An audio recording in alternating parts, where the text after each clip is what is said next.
Do desgosto da leitura ao fracasso da literatura. Antônio não tem uma cama propriamente. Dorme dentro de um saco de dormir no espremido corredor de sua casa, entre a porta de entrada, a cozinha e o cabide com casacos. Além de ir para a aula, Antônio deve diariamente colocar a mesa para o jantar, alimentar o aquecedor a lenha e tirar o lixo. Está sujeito a gritos de sua mãe caso não cumpra suas obrigações. Na escola só de meninos, ao gosto dos anos 50, o professor o flagra com o calendário proto-pornográfico. A punição implica ir para o canto da sala atrás da lousa, onde Antônio formula um poema satírico contra o professorzinho na parede dos burros, apanhado uma vez mais pela indiscrição dos colegas. Antônio deve conjugar uma frase em todos os tempos verbais franceses atestando sua depredação do patrimônio escolar. Para dar conta das atividades domésticas e não denunciar a si mesmo frente aos pais, é incapaz de terminar a tarefa. No dia seguinte, cabula a aula com seu único amigo, René. Passeando pela cidade, Antônio vê a mãe beijando um homem desconhecido em frente à estação de metrô. Apesar de manter segredo a respeito, é obrigado a escutar a hostil discussão dos pais, sendo ele uma das principais questões passível de ser solucionada por um colégio interno. A vida de Antônio parece mesmo exprimida no corredor, sem espaço na escola, sem espaço na família. Mente sobre a morte da mãe ao professor para justificar a falta, leva um tapa do pai em sala de aula, foge de casa, passa a noite perambulando, rouba um litro de leite. Ofendida por ter sido a defunta na mentira de Antônio e pretensamente preocupada, a mãe decide comprar o afeto do filho. Fique entre os 10 primeiros da sala em francês, diz ela, e te dou 500 francos. Antônio se engaja na proposta e estuda com afinco Balzac, desacreditado como ele próprio, para quem acende uma vela que quase queima o edifício.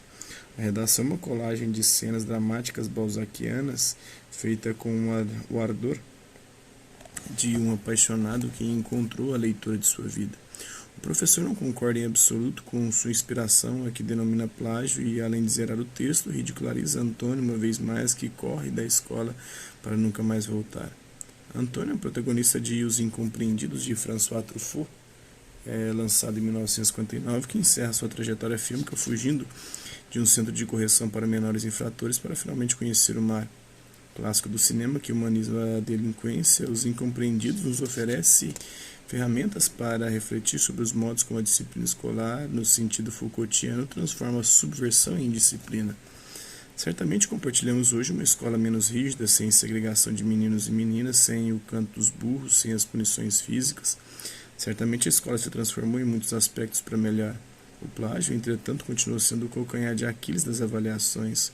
O desgosto, a decepção docente encarnada na caneta vermelha que cobre de zeros as citações não referenciadas, para as quais o acessível reino cibernético digital contribui sobremaneiras.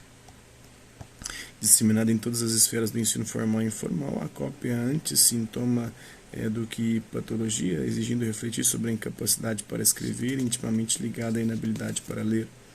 O caso de Antônio é, nesse sentido, paradigmático.